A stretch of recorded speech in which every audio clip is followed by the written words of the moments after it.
Welcome to a special edition of This Week in Perfect Team. I am your host, DRC, and we are the show that provides instant community feedback on hand-selected content releases. We are back. We are probably not better than ever, but we'll do our best. Joining me, as always, is your Kidneys. How we doing tonight, Kidneys? I'm doing pretty great. I forgot I was going to prep for this by reading the start of Brett Favre's retirement speech, but I totally forgot about it. One of these days you will learn the definition of retirement, but until then, we will rock on. So we've got a real big show tonight. The idea to even do a show tonight came up because we felt like this was a big moment within the game cycle. You know, FH1 came and went, and there was really a big expectation that FH2 was going to have a pretty profound impact on the overall playability at the main league level, which is where I spend all of my time trying to compete. So I thought this would be a good opportunity to get back in front of you guys to take a look at these cards and just see what we're looking at and talk about them. And I gotta say, from a macro perspective, I'm a huge fan of the release tonight. I didn't feel like we had a ton of just objectively better cards that dropped that will then relegate other cards within our lineups to our reserves, never to be seen again. But rather, I thought that we got a ton of choices tonight. Third base is one that I'm going to be focusing on and one that I'm going to be spending a lot of time talking about tonight. But I feel like there's some really nuanced decisions and really viable routes to play a lot of the different cards that we got tonight. In the pitching world, there's so many different arms that are interesting and potentially useful, and they're just making sliders more important. So overall, I think tonight was a bomb release, and we'll get into it here. Yeah, absolutely. I'm a big fan of tonight. There's a lot of extremely good arms. I think I said, 7 to 9 pitchers, like 5 to 8 good hitters. I think this totally changes the metagame. There's probably something for everybody to improve everybody's team, certainly on the pitching side of things. So I'm pretty pumped up for this. And Play for Thrills are saying missions are already live, so let's go with that. Yeah, check it out. Check if there's anything besides these cards. I don't know if there's going to be little packs in there. Yeah, I'm opening it now. Missions. Check out what's going on in there. And while you're doing that, let's look at what the show is going to be tonight. So we are, as we always do, we're going to look at the card rundown. So we'll look at the limited edition Tug McGraw card. We're going to look at the first half of the Franchise Heroes #2 set. And then we're going to break in the middle, little halftime, little stretch, little OK Zoomer, OK Boomer. And we will do, our topic tonight is comedy specials. Uh-oh, I see that Ben's got a reaction. What do you see? So every one of Franchise Heroes 2 comes with 2 diamond packs as well. Oh, baby! 60 diamond packs going into circulation? That is some crazy talk right there. Oh, so boy. You get some of the best cards in the game, plus, you know, how many diamond packs you're sitting on, even if you're just picking and choosing missions. Getting like 2 diamond packs and a Felix Hernandez or a Stan Musial is some big stuff tonight. The market is about to be blessed with an abundance of diamond cards. So we will have that to look forward to. So after we do OK Boomer, OK Zoomer, we will do the second half of the card rundown, and then we will bid you adieu. And then, Kidneys, is there something going on after this? Yes. So after this, I am going to be streaming an interview with probably the most interesting out of the park player you haven't heard of, TBD's own Snailman. Really super cool guy, knows all sorts of things about dead ball players, and just a really fascinating story. So I'm going to be doing an interview with him, and so I won't be in the Discord call, but be sure to stop by and check it out. Yeah, I'm really excited for it. All right, let's jump in. Let's get to work. Oh, in addition to what you see on the screen here, we're going to be doing our Perfect Point giveaways as we always do. There are 2 scavenger hunt giveaways where we'll ask a trivia question, and the first person in the chat who has it will win it. We'll also have our random 10,000 Perfect Point giveaway at the end. We'll share our multimedia moment, and we'll have a lot of fun in the process. Let's get started. So we start with Ubaldo Jimenez. And so all the cards tonight were never going to be bangers. It's not really feasible to have 30 bangers. And this isn't one. You know, this is a card that frankly would have been pretty nasty in early meta having this high movement, and we saw starting pitchers able to get away with even lower control than this. So this card would have been something that really made a lot of noise on drop night. But at this point in time in main league play, which is what we're talking about with a high diamond card, I'm not sure that Ubaldo is one that's going to have people running to the Colorado Rockies mission set.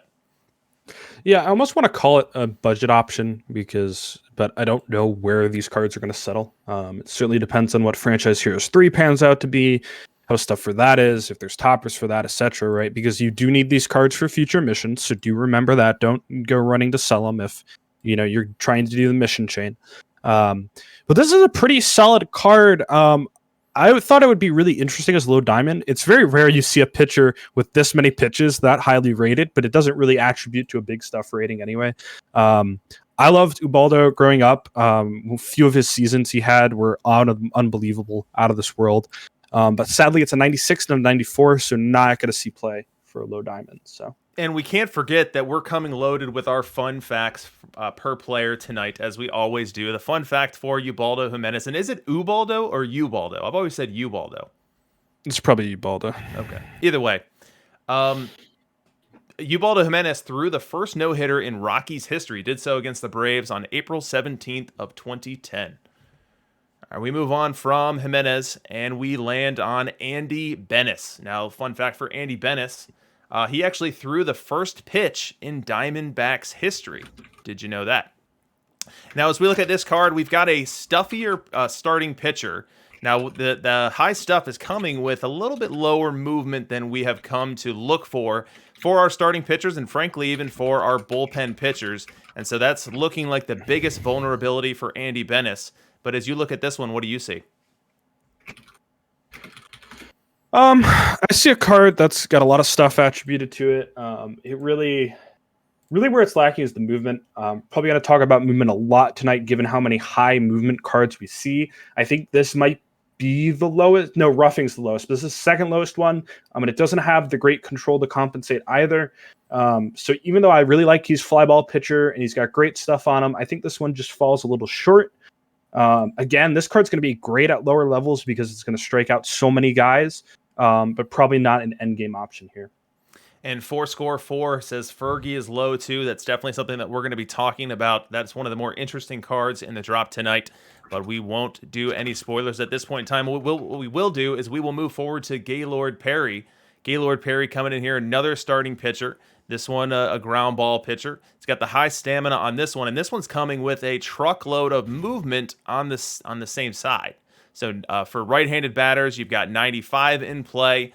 You've got 90 in play versus left-handed batters. So as we're talking about starting pitchers, and as we think about the platooned lineups that are out there right now, oftentimes those right-handed pitchers are having to face a lot of left-handed hitters. So a delta of 5 in the movement is going to have a pretty profound impact. And so that calls into question whether this Gaylord Perry is a card that's rotating for me within the bullpen, or a card that can be deployed in starting fashion. What do you think?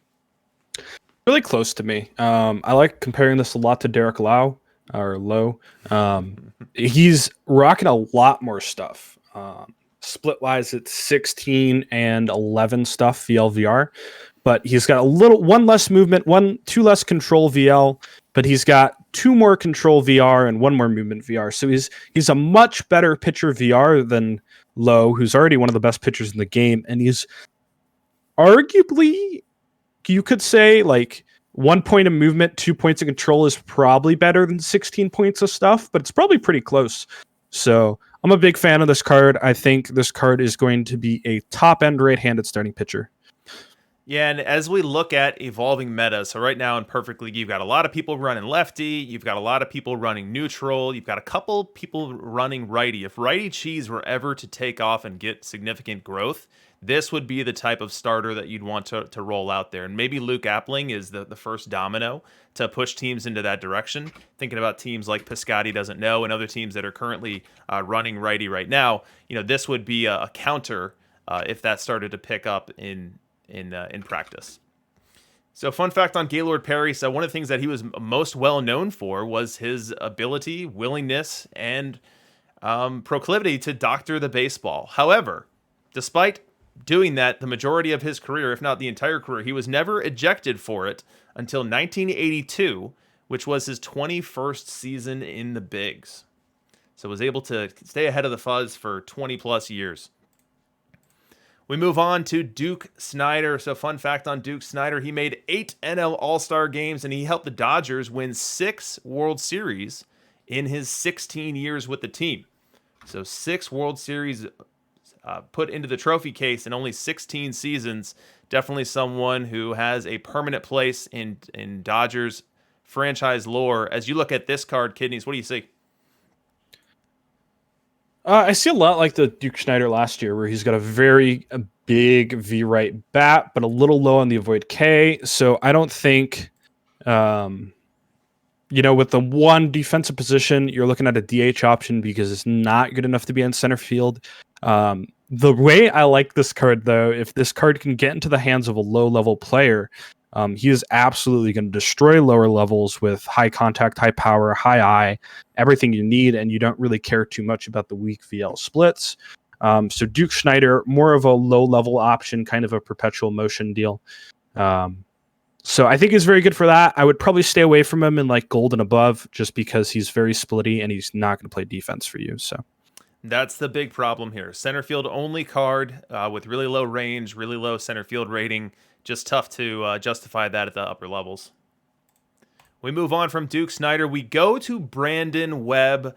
For me, this was the first really, really interesting card that we saw tonight. Now, we've got the gigantic movement, which perfectly aligns with what Brandon Webb was during his career. He was a guy pitching in an era when everyone was hitting bombs, and he was not giving up any.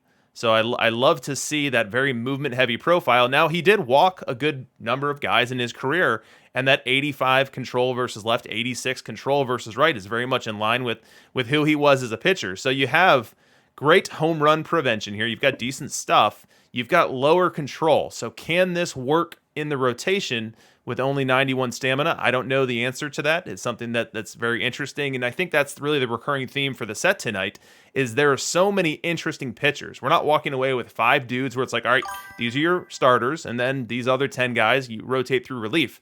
A lot of this is going to come down to team fit, team build, a slider deployment to figure out if you can start a Brandon Webb. The lower control there has me concerned, but could it work? I wouldn't be shocked. And if you don't like the lower control in your starter, I know that I've been having one heck of a time with Eddie Plank, not having him walk 7 batters in a given start. Maybe he's not your style, and you go with something like Freddy Jenkins, and you try to make that work, a really high control option. So there's so many pitchers of so many different builds that we got tonight, which really is maybe my favorite part of the content set. Yeah, absolutely. This is one of my favorite cards tonight. I love Brandon Webb. Growing up as a pitcher, played around my time, and just somebody that never, very, very rarely gave up the long ball. And you really see that in this card. And that's where, like you're saying, there's some options. A lot of these high movement pitchers are low stuff, high movement, high control. And this one's a little different. It's kind of middle of the pack stuff, really high movement, and then kind of medium control as well. So, not unplayable from a control standpoint, but very similar to the Eddie Plank comp you sent. Good things about this card are the high velocity, extreme ground ball tendency. Maybe it plays out of the pen for you, and you try and avoid, those control issues a little bit. But I think this is a card a lot of teams with right-handed starting pitchers will be able to start, just because it's going to give up the long or prevent the long ball so often. So I'm pretty high on this card. If I was getting one, I'd love to play around with it. It's certainly going to be a really fun one to keep our eyes on in perfect league and such. So that is Brandon Webb. We move forward to Cesar Sedano here. And as we talk about Cesar Sedano, it's good to know that on September 9th, 1981, Cesar Sedano entered the stands of Atlanta Stadium to confront a heckler. Now, no punches were thrown, but he did end up getting fined $5,000 for the altercation. Now, as we look at this card here, it's not a perfect card. It's a diamond card. It's one that has a VL bat profile that's interesting. It's a low I card, and you know how much I don't love low I cards. We've got a speedy profile here. But again, similar to the Duke Snyder card that we saw earlier, this low of outfield range and low of center field rating really handicaps this one. Yeah, that's certainly the issue here. 80 range, as Chris used this card to segue to us. 80 range, not going to cut in center field. I don't know if he's trainable at other positions either. That'd be something interesting to see, because maybe with that pretty solid bat profile, you could play him at a lower level. And the speed is a little upside down too. So if you're a newer viewer, you haven't seen us before, you want the speed to be lower than the stealing. Speed is really aggressiveness for stealing and base running. And so if it's too high or higher than the stealing, the base running, the player goes more often than he's going to be successful. Really good VL bat. The problem is there's a card called Curt Flood that has an even better VL bat with almost the same profile and has the 104 defense or range you need to play defense in center field. And that is Cesar Sedano. We move on to Buddy Bell, and this one got me out of my chair as well. So third base, and I briefed this at the beginning here, but third base got so extraordinarily interesting tonight.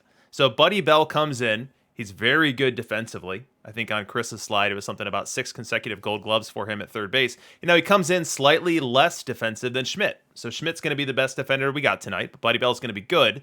And then from a hitting perspective, Buddy Bell's not a guy you want facing a ton of right-handed pitching, but versus left-hand pitching, which we're seeing a ton of at the high levels with your Noodles Hahn, your Carl Hubble, your Jerry Royce, your Tom Glavine, this is a guy that's really going to be able to do some damage against them. And so Buddy Bell really represents the high contact option. Now we got a David Wright later that's a high BABIP option. We got a Mike Schmidt later that's a high power, high eye option. So there's so much to choose from. If you want to go heavy glove, if you want to go power, you want to go contact, you want to go BABIP, you have a choice given to you tonight. Now we'll see how all these cards perform in perfect. It's entirely possible that one of them rises to the cream of the crop, and then that's what everyone uses. But, this card and all the other third basemen we saw tonight, I wouldn't even necessarily say that they kill Wander Franco, because you can't platoon every position. Wander Franco is a switch hitter with fine defense, not as good defense as this for sure. But if you just want to have one spot used for third base, there's an argument to be made for Wander Franco. Wade Boggs stays in the meta. Not Tim McGraw, but the McGraw card stays in the meta as well with a gigantic eye. Now, those are few and far between and cost 1 million perfect points. But I think at this point in time, you can make an argument today that there's 6 or 7 third basemen that warrant consideration to play based on your build, based on your card set, based on what you're looking for that position to give you. And I love how Buddy Bell enters that fray. Yeah, that's the thing. Also, there's another one you didn't mention even is Arky Vaughn at third base, which I think you might see a lot more of now, given people running something between Appling or Bancroft, right? So you could even play Arky in one of these new right-handed third basemen. And that's what I love about this so much, is that the immediate look, a lot of people just looked, they saw Mike Schmidt, they ignored the other third baseman tonight, is what I've been seeing. And a lot of people I'm seeing right can't hit. I don't know what you're looking at, but they're very different profiles. Buddy Bell is an extremely consistent, not going to strike out, going to hit for contact with really good defense. Mike Schmidt is a power hitter. He's going to walk. He's more of a modern 3 true outcome guy, right? Also going to play great defense. David Wright's not going to have the elite defense, but might actually have he does have the best on base bat and contact bat of all 3 of them. Right. So I'm actually very high on all these third basemen. I'm sure one is going to come out as the top option eventually. But I think for now, I think to just say that one is straight better than the others is a little, short-sighted, especially when there's all these options like Wander and Caminetti and Arky and McGraw and probably not Boggs, because you probably don't want to put Boggs at third base. But there's a lot of really cool things about this. And I think it's going to be really interesting even to see Sunday who's playing what in perfectly playoffs, because I think they're all very viable and nobody's going to have time to collect the data on them. So I'm really excited. I'd love to talk about these other 2. Buddy Bell, you love seeing the super high avoid Ks, good contact, pretty solid IV left. V righty's going to struggle, but this card is very similar to Brooks Robinson, and I think just is going to straight up replace him as a really solid defensive option with more of a consistent bat profile. Well said. And funny to note about Buddy Bell is the Bell family. They are one of 5 families to have 3 generations play in the major league. So you've got the Bells, which had Gus, Buddy, David, and Mike. You've got the Boones, who had Ray, Bob, Brett, and Aaron. You've got the Colemans, who had Joe, Joe Jr., and Casey. You've got the Hairstons, Sammy, Jerry, Johnny, Jerry Jr., and Scott. And then you've got the Schofield / Worths, Ducky Schofield, Dick Schofield, Jason Worth, Worth being the grandson of Ducky Schofield and nephew of Dick Schofield. So interesting lineage there. And I mean, that's something that we're seeing more and more at the major league level. I mean, the Blue Jays are basically an entire team that are made of second generation players, and they're all pretty darn good, I might add. So we move on from Buddy Bell and we check out Vita Blue, another card I was super excited to see tonight. A left-handed pitcher that absolutely and immediately enters into that consideration for lefty starters. He's going to join that room, and it'll be interesting to see how people massage around their Noodles Hans and their Carl Hubbles and their Johan Santana's. Eventually someone's got to be the odd man out, and I'm not sure who it's going to be right now, but I really like this Vita Blue card. This card's great. I think close comparison is going to be the Noodles. So Noodles is going to be a slightly better VL card with 8 more stuff, 1 more control. But then we look at the V right, and it's 4 stuff to Noodles, but it's also 1 movement and 1 control to Vita Blue. So doesn't have quite the stamina Noodle has, but still 94 is pretty solid. So I think you're going to see this card all over the place. Definitely better than Kershaw, in my opinion. I mean, this card is neck and neck with Noodles. There's a lot of arguments who the best left-handed starting pitcher is right now. I've seen, Noodles. I saw Royce. I saw even there's some talk of Hubble. Hubble had an unbelievable performance last week in Perfect League. So I think this card's right up there at the top of the pack. Huge boost to lefty teams. Huge boost to any team that can get this card. You're definitely going to want to play him. Vita Blue. Did I miss my fun fact on him? Yes, I believe so. Maybe I don't have one. Oh. Vita Blue free. Sorry, guys. We'll have to find something interesting about Vita Blue. I'm sure it wouldn't be too hard to find. So next we've got Brian Downing. And Brian Downing, the self-labeled Sprinks card that Chris dropped on us. An odd combo of a decent defender in left field, as well as a decent defender behind the plate. 89 catcher ability. So it's unique for sure, but is it playable? We see contact levels lower than the standards that we've kind of set for high level play. We see avoid K levels for lower than what we've seen set. So, it's not really a offensive profile that jumps off the page, but is there any hope for Brian Downing? Not really, which is a shame because Brian Downing early last year, before everybody knew that catcher ability was the way to go, was one of my favorite cards. He was only around 60 catcher ability, but you could play him as backup catcher and he would play the outfield for you at a pretty reasonable clip, and he was an absolute masher against left-handed hitting. This card's okay VL. It's more of like one of the elite gold cards VR is kind of what you see in that profile, the 80-80, 70-80-80. Defense is not bad. Would have been really interesting is something like a low diamond. I know it's probably too overstated for that just because it plays multiple positions, but not a card for the highest level play, even though it's an interesting one. It's probably a pretty rare situation where you need a catcher left fielder. And I saw somebody else bring up a really good point. It's really hard to have a catcher play multiple positions just because of fatigue at the catcher position. I mean, even if you're a backup, you still need to play 60 games a year as a backup catcher. So really interesting card. I'm sure somebody's going to find some use for him in some tournament format that I don't know about just because it's unique, and we probably won't get another card like Brian Downing this year, but not a perfectly contending card, right? Absolutely not. And I really like Brian Downing's origin story. So he was cut from his high school team, so he didn't make high school baseball. He went to college at Cypress College, and he didn't make that team as well. He hung around. They wanted a bullpen catcher, and he was more than happy to comply. He always had dreams of making the team, and it just was never in the cards. And after college, he went to an open tryout for the Chicago White Sox and got enough attention from one of the scouts that he got signed for a minimum dollar deal, got entered into the system, and the rest is history. So one of those grinder types that had a dream, and high school told him no, college told him no, and he was good enough for the major league level. So I really love hearing stories like that, and you see people like Yermin Mercedes come up and have stories very similar to that. Those always are very heartwarming. Not everyone is like the Chris Bryant that dominated. They were the best kid in Little League, the best kid in middle school, the best kid in high school, won the Golden Spikes in college, comes up and wins the MVP. Not everyone has a story like that, and the ones that are the complete opposite of the end of the spectrum always really really warm my heart. We move on from Downing. We go to Felix Hernandez, King Felix, and this card is awesome, I dare say. We've got stuff. Not a ton, but we've got some. We've got movement, both sides, 92 versus left. I don't know where that stands up in the pantheon of right-handed starting pitching, but that's got to be up there. That's actually one more than Brandon Webb, if I recall correctly. And then we've also got control to go with it. So this Felix Hernandez card really embodies the King Felix and the dominant pitcher that he was coming up and making the major leagues at the age of 19. Yeah, I mean, this card is probably the best pitcher we get tonight. I think it's about as good as it gets.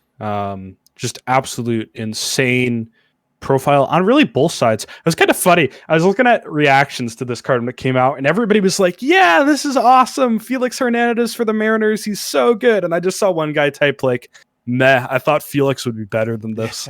And it was what you said to that, which was a lot of people still have PT21 lenses on, and we're used to like the 130 stuff cards with 100 control, right? Movement's everything this year right now, as long as you hit a few other benchmarks, right? This card has the stuff high enough, and it's got the control high enough, and then it's coming at you with one of the highest movements in the game, 90 stamina, extreme ground ball. It's probably going to be the best right-handed starter in the game because it's Derek Lowe with 20 stamina and slightly better stats on both sides of the ball. So this card's crazy. I love this card. I will say this. I don't think your PT21 goggles need to go in the garbage can, but they're not ready yet. Now, as we introduce Craig Kimbrells to the baseline, and as we introduce whatever's coming down the line, whether we get a Roger Clemens that comes in at 140 stuff, 92 movement, 92 control, or what have you, eventually we could get to a point where these guys just aren't stuffy enough to hang. And I think about guys like Charles Nagy or other super low stuff guys that are doing really well right now. Like, will they continue to do really well when they're getting less and less of the strikeout baseline, and there's more and more contact in play, and they're having to dodge those raindrops, so to speak. So don't throw away those goggles yet. But at this point in time, this Felix card is one of the better pitcher cards that we got tonight, and likely belongs at least a part of every rotation that has an opportunity, and every pitching staff that can get it. So Felix Hernandez, a little fun note about him is his 13-win Cy Young season is the least amount of wins ever in a non-strike shortened season. So 13 wins the Cy Young. There was a strike shortened season where Fernando Mania won the Cy Young with that same win total at 13, but only full season Cy Young at that low of a win watermark. We move on to Teddy Higuera, and we've got a left-handed pitcher here. Somewhat interesting from a diamond card perspective. Would have loved to have seen it as a low diamond instead of a high diamond card. What do you think of Teddy? This is low diamond. It's probably too good. It's like a lefty Sixto Sanchez, and it would just destroy the format. So I almost appreciate it being a 96. I think it definitely would have been too good. It's not a bad card. One of those cards, again, I don't know what the budget's going to look like on these diamond cards, if they're still going to be expensive. Post-Franchise Heroes 3, they'll probably still be very expensive. But in the meantime, I mean, if this is something you can get and you're a low-level team, you can certainly run this at a lower level, probably, again, up to gold with decent success. 3-pitch pitcher, so maybe he does a little better out of the pen, but not a bad option. Just, he's a 96, so he's gonna be a 96, right? And Teddy Higuera had the first ever 20-win season by a Mexican-born pitcher. We move on to Freddy Jenkins, my favorite card of the night. Let me play some sound effects to that effect, get a little applause going. My fireworks were loaded. I'd pop those off too. This card is super interesting, and I don't even know if it's good. I think it's good. I think we can make it good, but we are definitely below the movement threshold for viability for a starter. However, we've got more control than anyone else brings to the table. And we've also got a decent amount of stuff versus right. So this card is really interesting to me. It's a Cub, so I'm going to try to make it work. Maybe it's a pen roll. Maybe it's a starter. I don't know how it's going to be, but this is a card that that might require a little massaging. I know we talked about massaging noodles earlier today, but might require some kid gloves in terms of how you're deploying it to maximize its effectiveness. But I love that it's pushing the control baseline up a little bit, and Freddy Jenkins, a pitcher that really never walked anyone. I think my fun fact on him, once I can find it, he's one of only 4 pitchers to have over 3,000 strikeouts, but fewer than 1,000 walks. And the company that he keeps in that distinction is Greg Maddux, Kurt Schilling, and Pedro Martinez. So those are the 4. Wow. So that's the profile, and that's what Jenkins was. And now he's going to try to make that work in Perfect Team. Do you think he'll be successful? Ooh, this is maybe the second most underrated card, just from reactions I've seen. Probably the most is David Wright. I don't know what people are looking at, but that card has got a crazy bat on it. And this is... I love Robin Roberts. I love Schoolboy Rowe. And this card is just a better version of those cards. Now, those cards have fallen out of favor in the meta, but when they did come out, they were really top cards as pitchers, right? They were lead options, and people kind of scoffed at them because of movement. But that pitch around really, really helps the super high control cards who have lower movement, right? And Freddy Jenkins is probably going to be the highest control card you really see play at the top level. And he's got higher movement than Roberts, and I think Rowe. And his stuff's not bad. 98 stamina.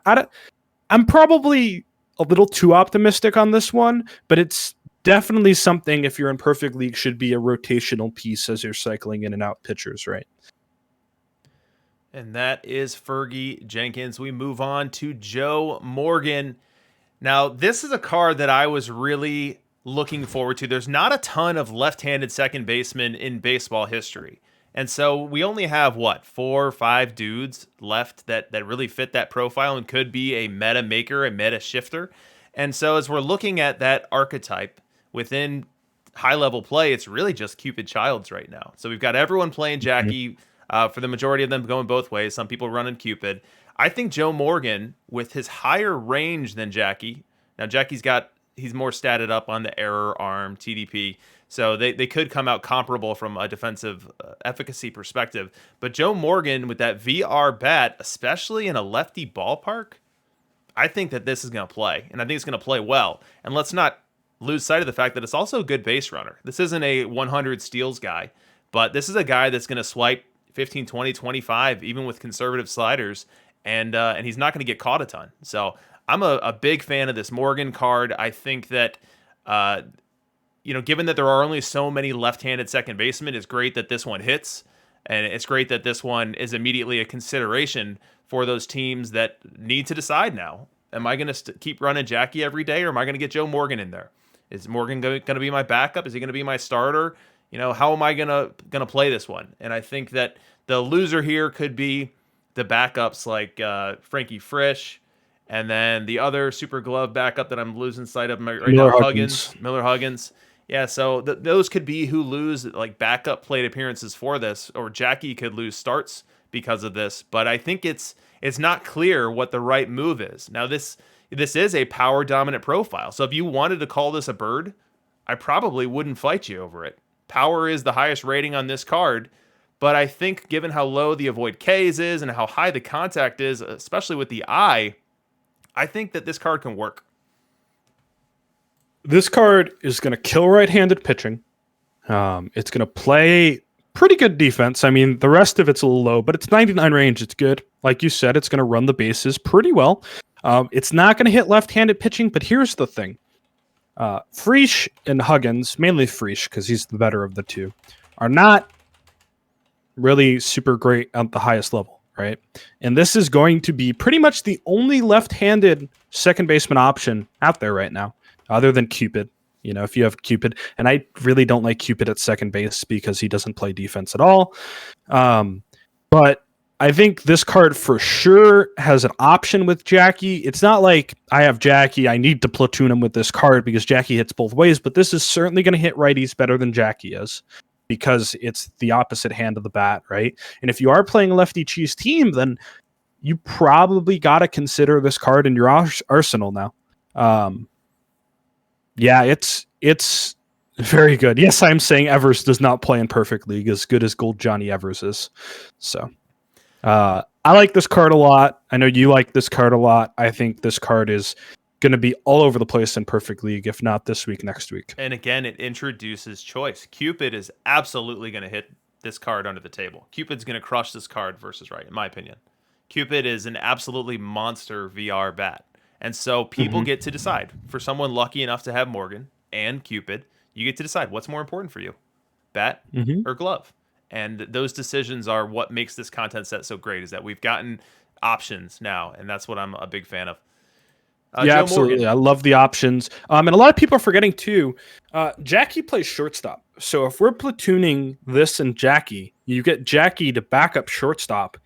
And now you've got the entire middle infield taken care of in 3 cards, maybe, right? That's a big deal. There's not a lot of cards that can consistently back up shortstop and second base. So Morgan, Jackie, and maybe Archie or Bancroft, and that's a really good middle infield right now. So Joe Morgan, he was nicknamed by Bill James as the greatest percentages player in baseball history. So that's an odd distinction that almost comes across, makes you wonder if it's a compliment, but it absolutely is. And he specifically pointed to his fielding percent, his stolen base percent, his walk to strikeout percent, his walk to plate appearance percent. So Joe Morgan, someone who was absolutely appreciated within his era, but someone in the modern day era probably would have been revered even more. A few notes, because I'm reading chat right now. Tony Fernandez, great bat. Doesn't play second base or shortstop. If you're playing Tony Fernandez at second base or shortstop, you're literally just throwing a game. You might as well force bench and let your pitcher play second base, okay? And then Pop Lloyd just not great this year. He also doesn't fully train at second base. Can you say that again, kid? Pop Lloyd not good. Are you happy? I'm sorry, my audio just went out. We're gonna have to do that one more time. Pop Lloyd is bad. Just because he doesn't train anywhere, and so you're really playing a card that outside of shortstop is pretty suboptimal. Hitting me with the meta, and he doesn't play that well either. So Tony Fernandez, I liked him at third for a little bit, but definitely not after tonight or after Wander, and no Pop Lloyd. And also don't, because I know people are going to do this now, do not play Joe Morgan at second base and play Jackie at shortstop. Okay? Don't do it. Just don't. Kidneys, you're not their dad. They can do what they want. I mean, they're probably twice my age, so I'm definitely not their dad, but I will scold them anyway. So next, we've got Stan Musial, and his nickname was Stan the Man, and this card carries that kind of heft with it. So we've got a bat versus right that's sure to catch your attention. We've got contact off the charts. We've got very high avoid Ks. You compare this card to Wade Boggs, it compares very favorably. I think Musial's carrying most of the categories, with Boggs with a slight advantage in eye. And then as we look at versus left, it's not horrible. So we've got high enough contact and low enough power where when Musial makes contact versus left, it's not going to be terrible. So this could very well be a card worthy of playing LVL in a lefty cheese setup. We'll have to see how the numbers bear that out. But from a defensive perspective, we've got a pretty decent left field profile. 81 range. And currently in left field, we're sitting with Raines. We're sitting with Ned Hanlon, who's got the training nerf, so he's not playing nearly as high as his outfield ratings would suggest that he would be. So this Stan Musial card is vying for that left field spot that's very much available. Now, is he going to take it? Yeah. So for everybody who keeps asking me why I sold my Pete Rose, I don't know if people think I'm like, I know something they don't, or I never sold Pete Rose. He's locked. I can't sell him. This card, I was playing Pete Rose in left field. Still, I'm playing Pete Rose in left field. When I get Stan Musial, he's going to go to left field because he plays it better than Pete, and Pete goes to first base. And you play both of these cards at all times because this card is absolutely insane. V right, solid left fielder, backs up first base. This card is crazy. VR, and all you lefty cheesers out there should be celebrating no more Tim Raines, no more Ned Hanlon in left field. So what you lose, though, let's keep in mind that if you have someone like Hanlon who fits into a lineup very well, someone who's got a decent OBP, I think versus right, he's around 320, 330, and he steals every base under the sun. I think that Musial probably knocks him off there, but you need to look at that lineup construction. You're losing a lot of speed and a lot of the ability to turn the bases, and you're putting in a Musial that's very slow. That's not a good base runner at all. So I would just encourage people to look at what your team construct looks like and see if Musial can fit in there and you don't become the slowest team this side of the Mississippi. Like, you're going to need to have balance. And that's again goes to the choices. There's no clear-cut decisions. You've got to look at the whole thing as a construct, and you're piecing together a puzzle, and that puzzle needs to work well together. People need to get on base, people need to score, and they can do so in a number of different ways, whether they're wreaking havoc on the base paths, whether the ball's going over the fence. There's a lot of different ways that it can happen, and this Stan Musial card is absolutely a huge threat to that left field spot.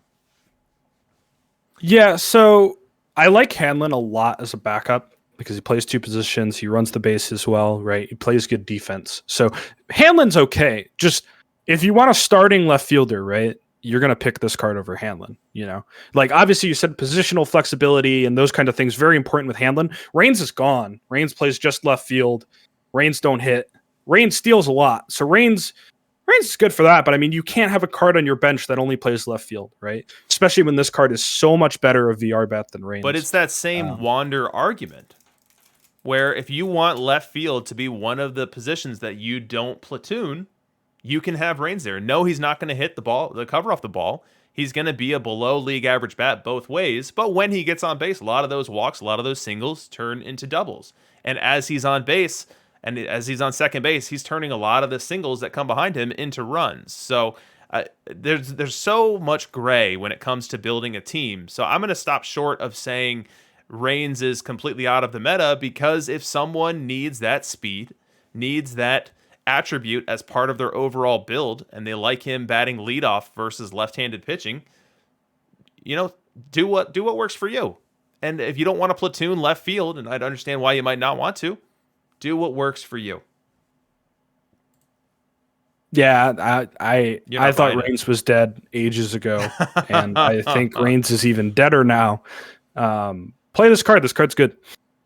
All right, Stan Musial. So Stan Musial started playing semi-professional ball at the age of 15. And in his first game of professional ball, he actually pitched. He was a 15-year-old pitching. He went 6 innings. He struck out 13 batters, and he was the only minor in the game. So the entire league was comprised of adults, and this 15-year-old kid comes in there and schools them as a pitcher.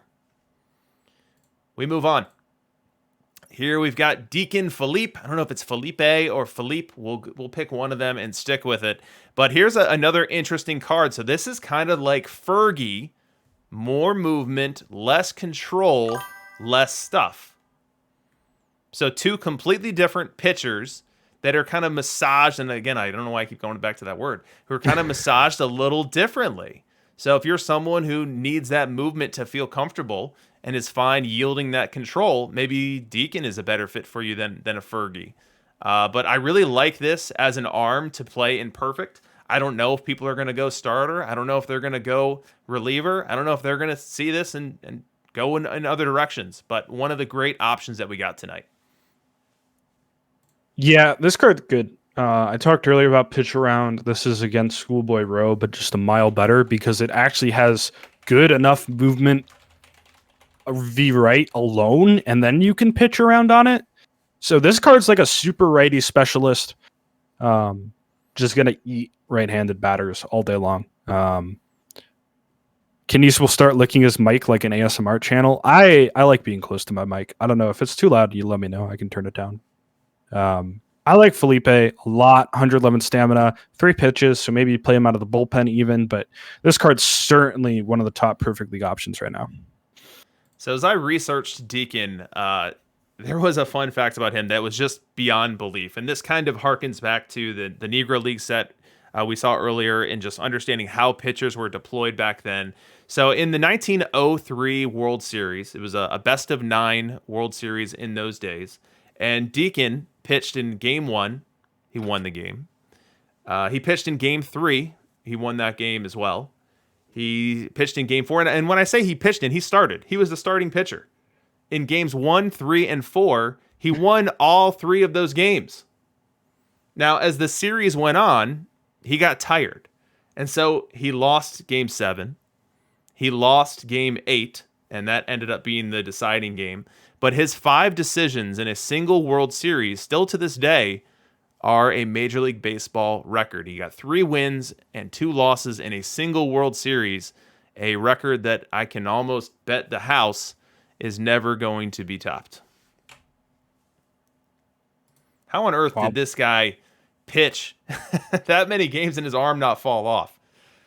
I don't understand it, man. It really is pretty crazy what a lot of these old pitchers did. And it's not like they were bad either. Like, they were good. And then you see the guys nowadays. And I mean, this guy was kind of later too to be throwing that many games. I mean, he pitched into 1911 and I don't know. It's really cool. Deacon was one of the best budget options last year, remains a top option this year. Really excited to see what this card does. Next, we've got the Tug McGraw card, the limited edition card. And this will be the last card before OK Boomer, OK Zoomer. The Tug card, it's interesting. It's a low diamond card. Why don't you tell us what we can expect about Tug McGraw? Where's RDT when you need him for low diamond? This is really good. Just from my very limited knowledge of low diamond, I think this card is a really good left-handed pitching reliever. Because he's gonna really wreck lefties in a low diamond meta. Just 112, 84, 84 is really respectable. V right is gonna be a little weaker, quite significantly weaker. So maybe you got to baby him a little bit. But I like this card a lot. So we'll have to see. But I think this is one that's definitely gonna see some tournament play. So. And that brings us to halftime, ladies and gentlemen. And that means one thing. OK Boomer, OK Zoomer, everyone's favorite game show. Kidneys, are you ready for tonight? I said, I don't remember if it was on Discord or on stream, but we were talking about how bad I've done lately. And I have prepared something horrific for tonight. And I am so excited to get to show you all what a few weeks off has done to me. So, oh dear. Well, let's get right to it. So the theme of the evening is comedy specials. So let's jump into what that's going to look like. So I am standing for Dave Chappelle and his Killing Them Softly special. We all know what it is. It was incredible. It was classic. And Kidneys is going to be arguing on behalf of a extremely new special, Bo Burnham's Inside. So, Kidneys, do you want to go first or do you want to go second? You kind of know what I'm going to do, so I'll let you pick out of fairness because... All right, I'm going to go first here. Here. Let me drop a little beat for myself. So, Dave Chappelle really created... I'll say changed the game. Him having that special at the time that he had it, turning it into a viral digital asset was really the first one that was shared by everyone and their friends. So the comedy special before Dave Chappelle was about getting on HBO, was about having a recording done that you get sent out in old mediums. And this Killing Them Softly special, which was absolutely hysterical and amazing, and has so many re-watchable and re-listenable moments and jokes in it, really changed the genre and cleared the path for people like Bo Burnham to do what he has done. So without Dave Chappelle, you don't even have Bo Burnham, and for that, Chappelle needs to win this argument. What on earth did we have going on over there?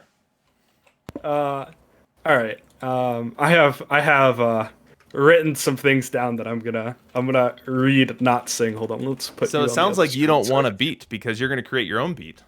I do not want a beat. So hi. I don't know how loud that is. Tell me how loud that is. That's not too bad. Okay, I'll push it back a little bit. So I can't really play the guitar very well, or sing. So apologies in advance. But how we feeling out there tonight? Yeah, nice work in the crowd. I'm not feeling very good. So welcome to This Week in Perfect Team. Have a look around. Anything that plays baseball can be found. We've got mountains of content, some boomer, some zoomer. If none of it's interest to you, you'd be the loser. You say the bass lines keep rising, like I give a crap. You say Chappelle's career is ending.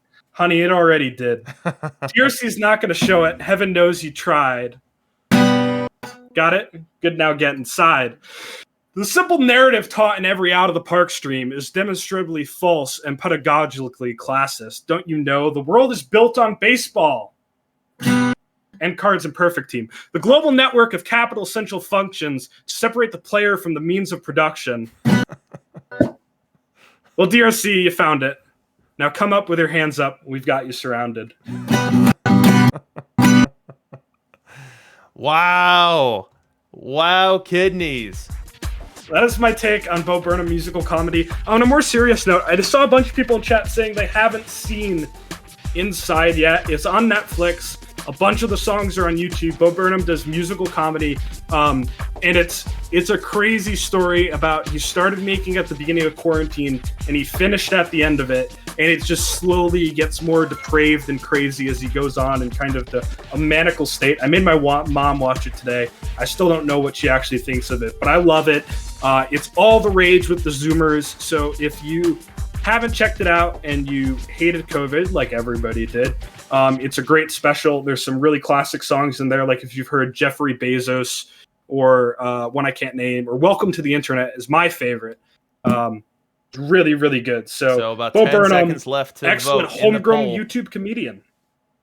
There you go. So 5 seconds left to vote in the poll. It is a razor-thin margin. Let's see who comes out ahead. Oh, no way! At the last second, I pick up 3 votes. I was down 10-8. And at the very last second, I pick up the 3 votes needed for the 52-48 win. I'm thankful to all of my family members that are listening and doing what I paid you to do for getting in those votes here right at the end to steal this one. I will say that I've seen the Bo Burnham special, and it is unbelievably good. It is unbelievably good. I couldn't say that before now because I had to put on my Chappelle hat. But the Burnham special is literally beyond belief. And I say that partly from an artistic perspective in the quality of the lyrics and the messaging that he has there. But from a pure content creation perspective, like what he was able to do by himself with a fancy camera and doing all of his own editing over the course of a year plus being locked up for the pandemic is just mind-boggling. So if you haven't seen it yet, I can't give a stronger endorsement.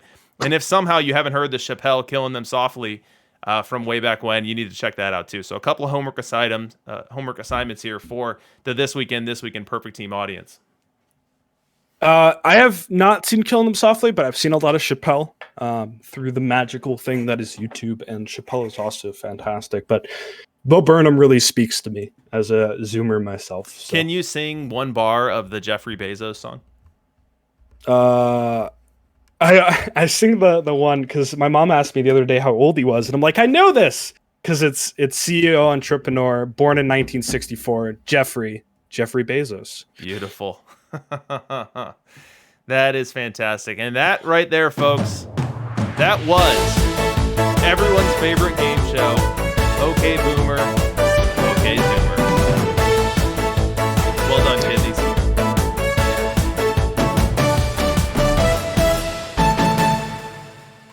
We We continue the card review. We are into the second half. We've got some monster cards left on the slate here, but let's start with a not monster card. We have a low diamond card.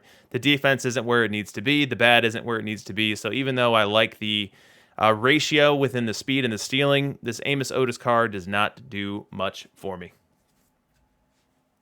Yeah, I saw Max Fire crying in chat because I think when the Royals get Alex Gordon and Amos Otis, I'll probably be made up when they inevitably get George Brett at some point. But well, I didn't think the Royals had ever had any good players before. I thought that was part of the reason.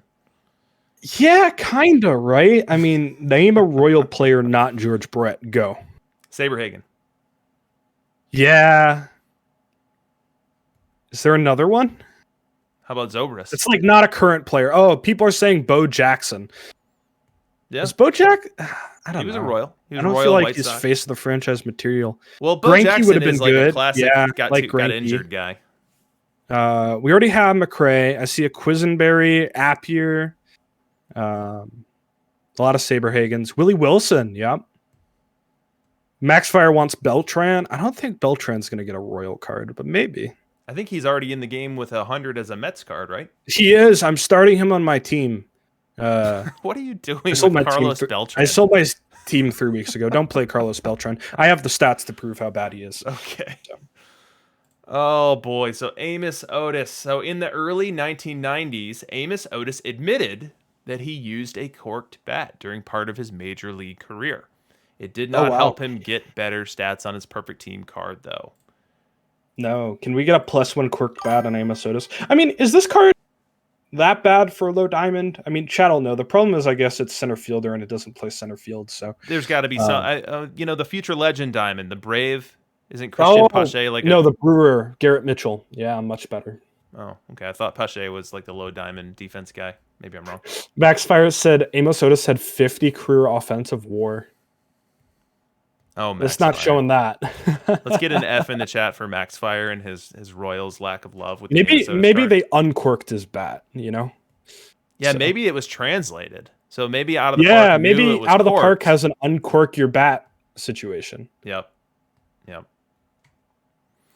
So that is Amos Otis. We move on from there. We go. Oh my goodness. Look at this card. We go to Luke Appling. If Fergie wasn't the most interesting card tonight, it might be Luke Appling. We've got Kidneys calling it his favorite. Because you've labeled it such, I will let you bat leadoff on the review. What do you think of Luke Appling? All I saw with this card is, why can't I train Luke Appling this year? It's so bad. I don't know what people are looking at, but this card's nuts. And I alluded to it earlier when I was talking about Arky Vaughn plays third base.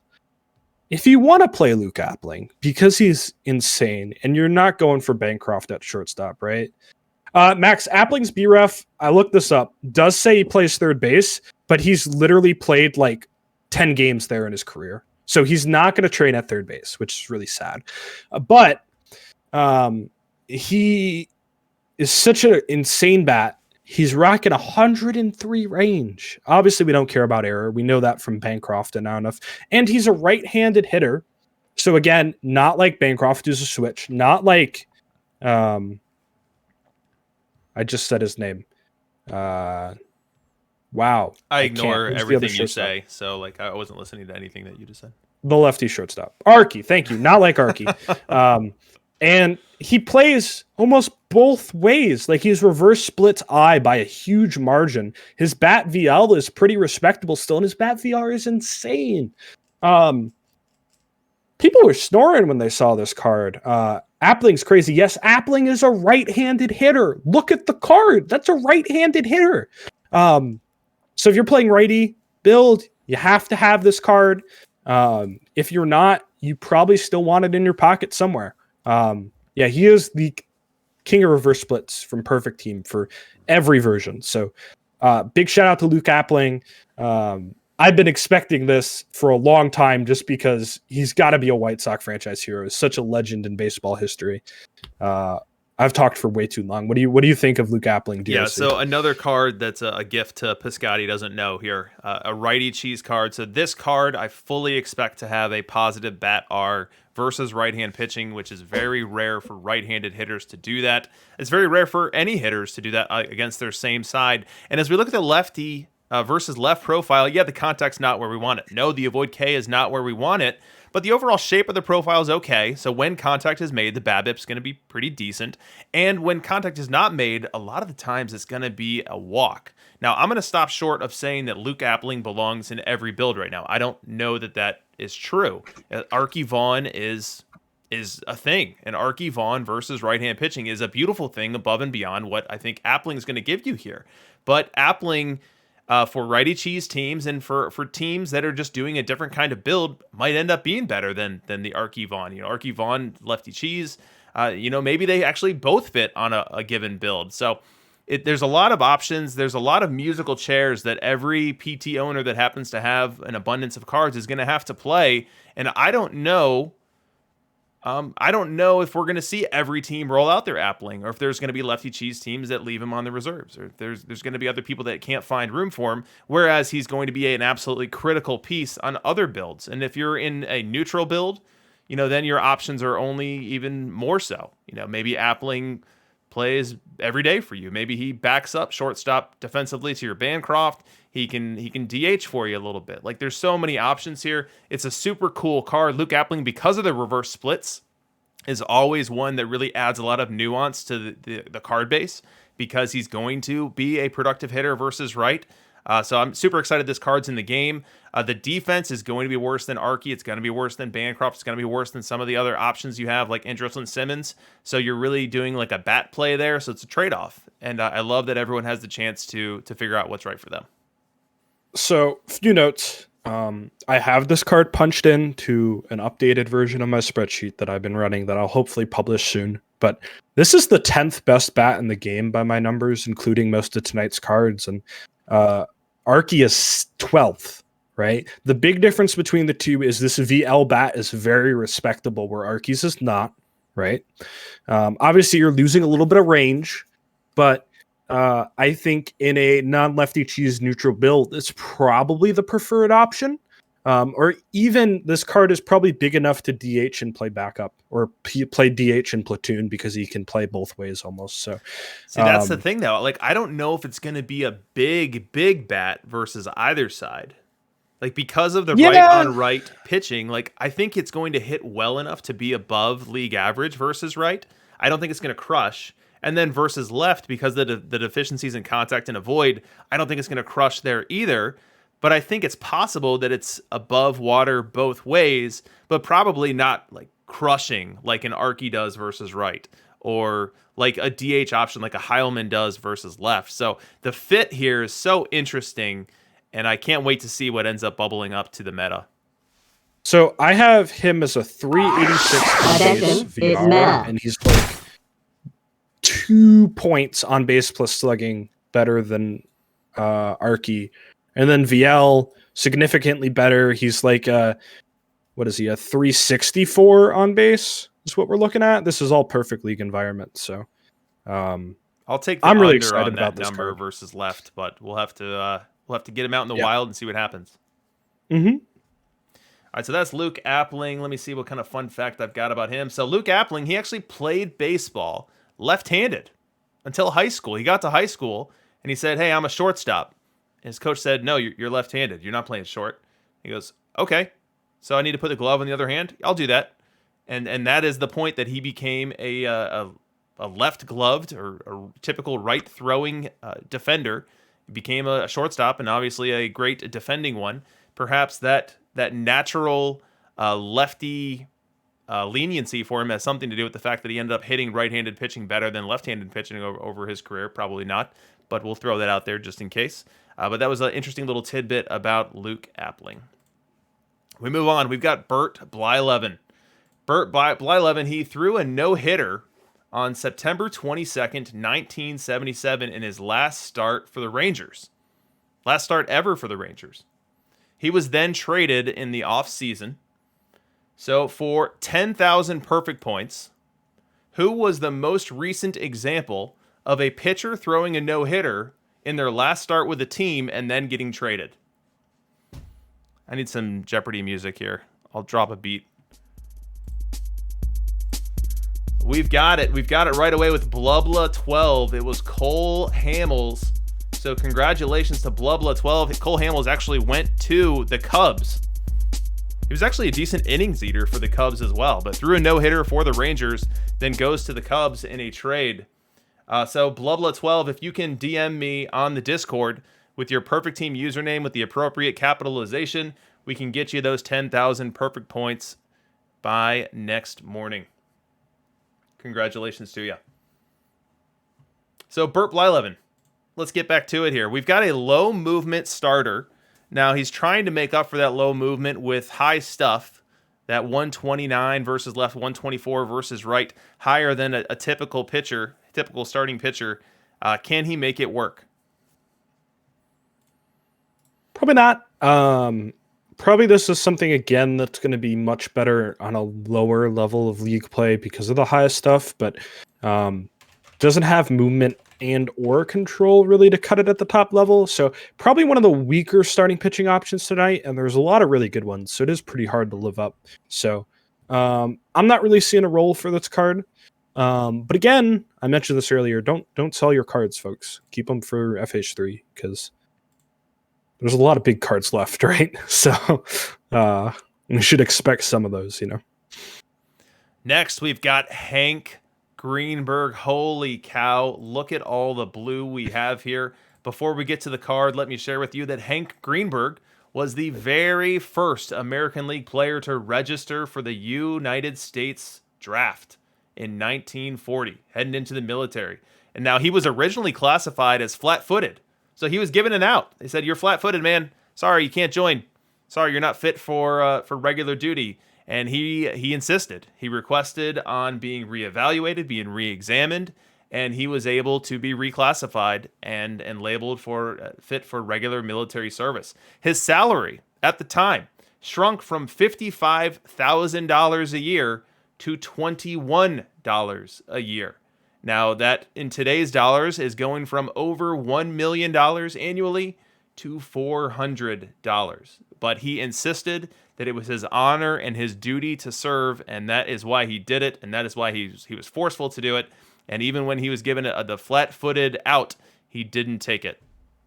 So as we look at this card, we have got a VL profile with more blue than maybe any other card that we've seen in the card base yet. And I say that with the 140 power sticking out the most. Now, as I look at this card, I see a card that likely will get tried in perfect, as someone's going to try to tap into that 140 power and that 102 eye and really punish some of those low stuff lefties like Tom Glavine in the meta. But I think what I see more than anything is a card that would absolutely destroy entry pool. Yeah. Do we have the animation for this card? Because what is this card, chat? I'm sure chat knows what this card is. If you don't have the emote, you feel free to just type it. But I mean, I'm saw no, not that one. Not that one. That's what I'm looking for. It's a bird. I was watching in, I think it's Perfect League chat, two Perfect League winners talking about playing this card over Harry Heilman. And I think, I don't know, I just don't see it. I mean, it's low contact, high power, low avoid Ks. It's got but like, that's probably the best part about it. I mean, sure, like you said, entry pool, rookie league, this card's going to smash, right? It's even the V right side is good enough to play at those levels. It's also bad at defense, which is a bonus there. I don't know, man. I mean, it's so high statted, but I punch in the numbers to my fancy little spreadsheet that likes even Mel Ott, and it don't like this card at all. It doesn't even like the bat. Its VL bat is ranked like number 30. I'm not a fan.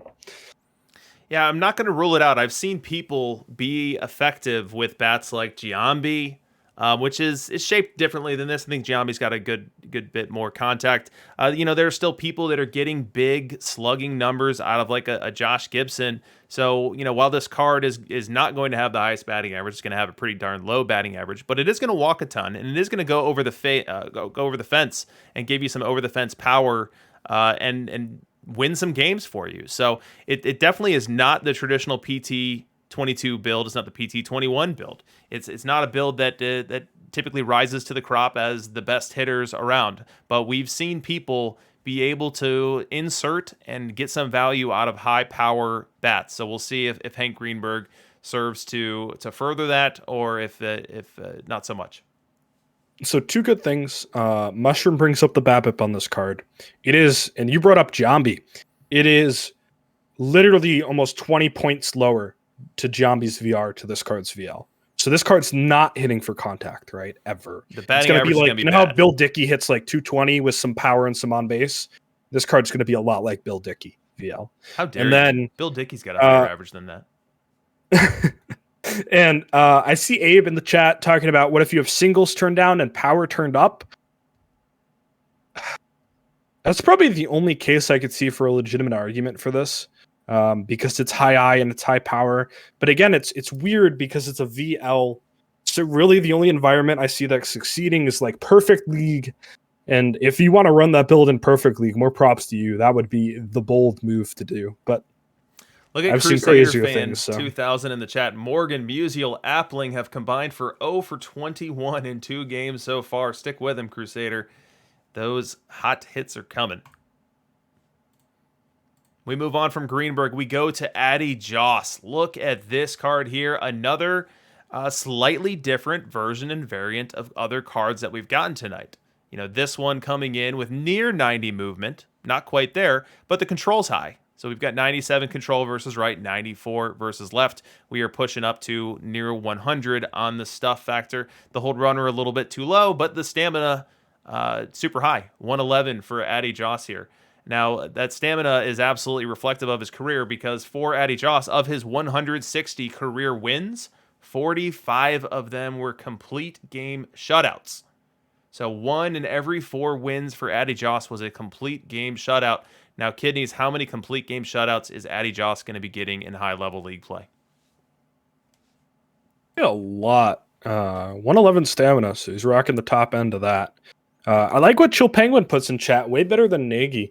Nagy's a card that gets talked about all the time because a lot of people love him. A lot of people don't even play him. And then I know you were hyping him up last week, I think, or 2 weeks ago. And this card is like just better, right? Almost everywhere. Maybe not the hold runners. He's got 1 less movement VR, I think, but everything else is a mile better. So this card's really, really good. Probably like not a super pitch around. I really like the top guys being pitch around control wise, but he doesn't even really need it because he's got 89 movement. And then I don't know, all over the place. This card is fantastic. So I'm very, very excited about this one. Oh no, he's +1 movement compared to Nagy. Oh wow. Okay. Yeah, it's a good card. Next, we've got Rob Nen. Now, Rob Nen, perhaps best known for being the winning pitcher of the classic Game 7 of the Marlins-Indians World Series of 1997, one of my favorite World Series of all time. I think Edgar Renteria was the one who hit the walk-off single, little looper behind second base. Absolute classic World Series. Now, as we look at this Nen card, again, they can't all be bangers, and this one, a true reliever, short on movement, short on control, and 4 relievers short on stuff. So while I love the fish, I don't think this card's going to be making them too proud. Just a quick note on Nagy versus Joss. Nagy is ground ball, Joss is not. So there's a lot there. 2 things on this card. I know nothing about diamond format or diamond relief pitchers, so I have no idea if this plays or not. It doesn't look terrible to me off the instinct. Second, I was told by somebody I was supposed to say Dontrelle Willis, Marlins franchise hero 3 on stream, confirmed. So it has to happen now. Dontrelle Willis, really cool 2-way card. Ding, ding, ding, ding, ding. Make it happen, Chris. Did he really hit Dontrelle Willis? Yeah, he did. Did he? I mean, like better than Carlos Zambrano? I know he hits. I don't know if it was like Cologne hits, but I think at one point he did hit. My man's in the chat, so he can tell us. Okay. I mean, he batted 240 in his career, which for he had a 260 season with a home run and 4 doubles, 24 hits. That's not bad. Yeah, definitely not bad. That's probably he had better a 286 season as well with 2 home runs, less power, and but a caught stealing. Average. Two-way player. Two-way player. Willis. You heard it here first. Thanks for Real Teddy-O for subscribing. 7 months supporting the channel. Thanks so much, man. Thanks, Teddy. All right, we move on from Nen to Craig Kimbrell. Holy cow. Of all the cards tonight, and I've already used the most interesting line multiple times, so I can't go back to that. So I'm going to have to manufacture something here. But of all the cards tonight, this one perhaps pushed me back in my chair the most. Seeing 192 stuff versus right, 154 versus left, which is a ton less, but still upper echelon there. And it's coming with good movement, too. At least versus the strong side. 88 movement there, 92 control. So this isn't like a Nolan Ryan card that's going to walk 7 per 9 innings pitched. Like this Kimbrell card, I can't tell if it's going to come in and be everyone's savior in the back end of their bullpen or give up home runs and make people talk about it like Mariano Rivera and Trevor Hoffman last year. I think it's going to be one of those two things. I just don't know which. There's a card I look at, right? And everything about it says good card, you know? Except for that 83 movement feels a little spooky. But everything else, really good. And I'm so scared that this is Joe Nathan too. I don't want to say it's good, right? I'm so scared this is Joe Nathan all over again. But I think the interesting part is if it does get played, we mess all around with my favorite thing, the baseline. And it's going to be really interesting because like the next highest stuff card that gets played or that should get played is like Pedro, right? So it's a big gap, right? I don't know if this is good. It looks good on paper. Play it, try it, love it, hate it. I'll come back to me in a week and a half and I'll tell you if it's good or not. And that's Craig Kimbrell, the youngest player ever to get to 300 saves. We move on to Dennis Martinez. Now, Dennis Martinez, the youngest of 7 children in his family, he was the first Nicaraguan-born player to play in the major leagues. And as we look at this card here, we've got an extremely interesting split. Very splitty here. 7 stuff, 8 movement, 3 control. So with this Dennis Martinez, optimal deployment comes into question. You really want him facing right-handed batters. You do not want him facing left-handed batters. And if he does have to face left-handed batters, you're going to want that to happen in a stadium that is taking down some of the risk that is associated with that. So this is a card that I think because of the high movement and high control and high stuff here, this absolutely has an opportunity to help you out. Ground ball profile here. It's just you need to find a way to get him against right-handed batters. So then we're talking about a bullpen role and one that I'm curious to see how that plays. Now, if righty cheese were to take off and you have people coming into your stadium, either throwing righties at you right into your right-handed starter or throwing a bunch of lefties at you that are now hitting into a 0.9, maybe this is a card that makes sense as well. So interesting, nuanced, and different. I like this Dennis Martinez. Yeah, ton of people comparing it, saying it's going to be Nagy 2. It's a good card, right? Like it's going to be better than it looks. It does have the ground ball. It doesn't have Nagy's stamina. It's very splitty is the one thing kind of scaring me on this card. But it's so good versus right-handed batters, right? The slides always say right-handed pitcher and left-handed pitcher when they should say left-handed batter or right-handed batter, and it confuses me sometimes. Chris told me he'll undo that when you stop using his tagline. Yeah. Don't worry, I'll make sure to end the stream with it now. Right-handed batters are going to get flattened by this, especially if you're running a good defense, but it is going to be very scary. It's going to be very scary and perfect against all the left-handed hitters and all the lefty cheese. So probably diamond and below, this might be like one of, if not like the best starting pitching option, right? I'm just kind of scared what he's going to look like at the highest level. That's Dennis Martinez. Next, we've got Mike Schmidt. Now, Mike Schmidt in 1983, for the Phillies' 100th anniversary, was voted the team's best player of all time. And this card right here is one that pays homage to it. We've got the best defender at third base that we saw tonight. We've got a bat versus left and versus right that's going to make some noise. So if there is a righty cheese bat, now don't get me wrong, Schmidt's not going to hit for average, especially not going to hit for average versus right. But what he is going to do is he's going to walk a good bit and he's going to put the ball over the fence with enough regularity that maybe you don't hate it. And the versus left profile, again, the BABIP's not going to be pretty. You know, we've got the lower avoid K here, so maybe that helps it a little bit. But we do have a high I. So if you're someone who needs a thumper bat in your lineup and you look at Buddy Bell's profile and you think, you know what? A bunch of singles are not going to get me where I need my team to go, and I prefer to have the best defender at third base available, then I think Mike Schmidt makes a ton of sense. So I want to shout out Ronell in the chat saying he looks like the Kimbrel of third baseman. I'm really nervous what I say about this card because it is the big bird. It is definitely a better bird than Greenberg, in my opinion, because it plays defense. It plays really, really, really good defense. I saw somebody say they were going to play him at first base. Why? Who are you playing at third base that's a better fielder? I don't actually know. But this card is going to be an okay bat that's going to hit for way too much power and everyone's going to get really excited about it, but he's not going to do anything else. I think he probably needs to be platooned with someone like the Archie, like the McGraw, right? But when you play this card, and you can certainly play him as a defensive replacement too, that's going to be a huge amount of his value. Third base defense is pretty important, and he's going to be really, really, really good that way. Yeah. Let me ask you this. So. Is there a better righty cheese third baseman than Mike Schmidt?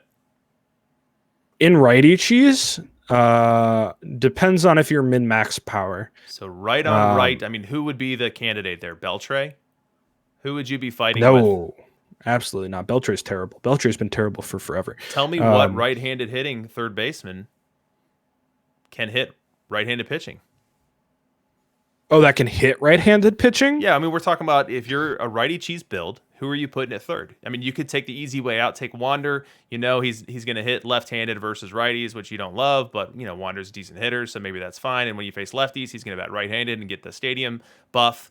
But maybe you don't want that, because with Schmidt, you can get a much better glove out there. When lefties come in, Schmidt's going to do more damage than Wander. And when righties come in, I mean, you've got good eye, you've got good power. So even if the average comes in real low, like 210, 220, you know, if that comes with a 400-plus slug, kind of a la Griffey from PT21, that's not the worst outcome when you could potentially see a left-hander later on in that game. I do have him slugging 400 VR. And then, I don't know. I can't justify a card that's going to hit like probably 230 VR, right? Like, even if I'm in righty cheese, I think you're going to have to platoon that with Archie or Wander or McGraw or something of the like, right? I mean, what about the happy BABIP profile of David Wright in righty cheese? Yeah, especially if we're playing righty nerf power, I would like Wright better. Mm-hmm. Wright is really interesting to me because I think he's almost a DH candidate. VL, I think he's that good, but I'm not. I don't know about his VR. He does hit for contact, so he's going to be okay valuable that way anyway. All right, let's you move like on. Schmidt over McGraw? No I think fighting. that one's going to come back to bite you. No fighting, Kamara. kidneys. Be nice to our visitors. Next, we've got David Wright. So David Wright, while he's not quite Bobby Bonilla from a contractual perspective with the Mets, with his deferments from his major contract that he did sign with them, he will continue to be paid through 2025. So David Wright still on the payroll until then. Now let's look at this card. And again, I've already fawned over what third base nuanced meta got tonight. But David Wright comes in here as a completely different type of hitter than the Schmidt, than the Buddy Bell, and one that I think I really like. 110 versus left. We've got a really strong eye there. We've got the cascading profile that's going to give us a really notable and solid BABIP here. Shout out to the BABIP there. And versus Wright's not terrible. You're not going to want him facing righties, but when he does and he makes contact, good things will often happen. Decent base runner, not someone who's going to pick up 30, but maybe someone who can pick up 5 to 10. And then defensively, not a train wreck. I think he's better than Wander. I'd have to double check on that. I know that he's deficient of Bell and Schmidt, but overall, this could be our best VL bat we got tonight from the position. Just a note first, because I did call out him, so I'll revert my statement. He says Schmidt passed McGraw at third. I would agree with that just because I don't like playing McGraw at third because his defense is so bad. So I'm going to agree with Camara on that one. I should have actually read the comment fully. David Wright. I really want to love this card because that is like one of the best VL bats we have in the game at all ever right now. Probably one of the best ones we'll see this season. It's very Freddie Freeman-esque from 2020 or 2021, right? Out of the Park 21, but flipped around, right? The issue is you're looking at a card VR that's going to strike out 250 times a season, right? That is the issue. And he is not as good defensively as a lot of the new cards, right? And not as good as Schmidt or Bell or heck, even Wander, I think. Actually, it might be better than Wander. I'm not sure. Anyway, the thing is, this card is so good, VL. So good. If we're trying to break perfect league with righties, I would pick this as my third baseman of choice. Probably over Buddy, just because he's so absurd VL. Obviously, you got to platoon him 100% of the time, right? You're going to want to baby this guy as hard as possible. He's so good VL, I would be comfortable DHing him as a flex option as well. This card is really, really, really, really good. And people need to stop knocking it off for Mike Schmidt instantly, I think. So let's let the meta play out and see what people choose. That's David Wright. Next, we've got Lloyd Moseby, a card that comes with stock defense at all three outfield positions. Now, Lloyd Moseby currently ranks in the top 10 for Blue Jays all-time in WAR. Games played, at bats, runs, hits, doubles, triples, homers, RBI, walks, stolen base, extra base hits. So someone who definitely has a firm seat in Blue Jays lore. But as I look at this card, I don't think he's going to make much a dent in perfect team lore. What do you think? No. Somebody said switch the error in the range, and this card is actually interesting. I kind of agree with that. It'd be really crazy. I know Chris said he had like 7 seasons in a row with 20 outs above average, which if you know about outs above average, that is mind-blowing, right? Like the best players defensively are lucky to hit 20 outs above average a season. So if this happened and that guy was like 112 range, he puts Charleston to bed, in my opinion. But sadly, Charleston not put to bed yet, which hurts me. Outside of that, probably not a place for that card unless he super high trains up at one of those positions, but he probably won't. So not it for me, dog. It's a no from me. Next, we've got Ben Zobrist. Now, Ben Zobrist, a little known fact about Ben Zobrist, he was on the Cubs team that broke the 108-year curse when they won the World Series. Did you know that, Kidneys? That team? Yes, I did know that. Won the World Series. Mm-hmm. You might have seen a little bit about that. And he was actually named the World Series MVP. So Ben Zobrist always will have a place in my heart as a key player on that team that broke the curse, that gave me a Cubs World Series win that I got to experience for the first time in my life, which was absolutely amazing. And as I look at this card, I see it's really trying to do a lot. We've got stock defense, second, short, left, right.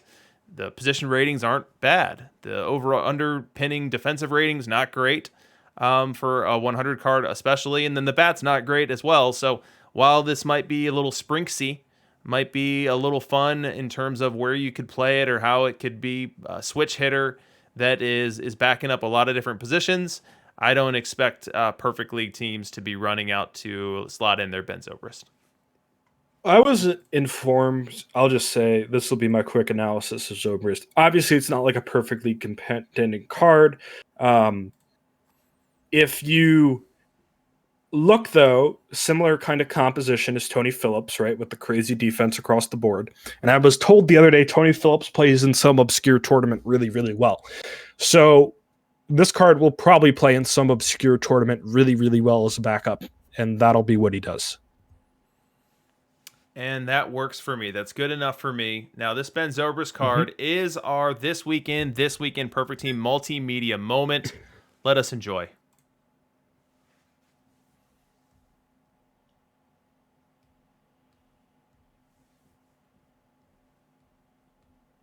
I'm not crying. You're crying.